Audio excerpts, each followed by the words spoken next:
દ્વારકા જિલ્લાના આરોગ્ય વિભાગે ખંભાળિયા નગરપાલિકાના ચીફ ઓફિસર અને ચારેય તાલુકાના ટીડીઓને પત્ર લખીને કહ્યું છે કે અમે પીવાલાયક પાણીના જે સેમ્પલો લીધા હતા આ મોટા ભાગના સેમ્પલો ફેલ ગયા છે અને જે પાણી આપવામાં આવે છે નગરજનોને અને દ્વારકા જિલ્લાના વાસીઓને એ પાણી પીવાલાયક નથી।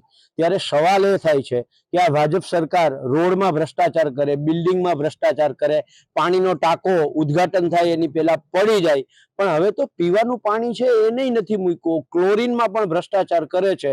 એટલે એ બાબતે આજે જોધપુરના નાકાથી પત્રિકા વિતરણ કરતા આવી અને પ્રાંત અધિકારીને આવેદનપત્ર આપી અને માગણી કરી છે કે જે આ ભ્રષ્ટાચારી લોકો છે એ તપાસ કરી અને એની સામે કાયદેસરના પગલાં લેવામાં આવે અને દ્વારકા જિલ્લાના વાસીઓ અને ખંભાળિયાના નગરજનોને પીવાલાયક શુદ્ધ પાણી આપવામાં આવે। ત્યારે જ ન્યૂઝરૂમ ગુજરાતની યુટ્યુબ ચેનલને સબસ્ક્રાઇબ કરો અને ઇન્સ્ટાગ્રામ અને ફેસબુક પર ફોલો કરો। અપડેટ રહો, સત્યની સાથે રહો।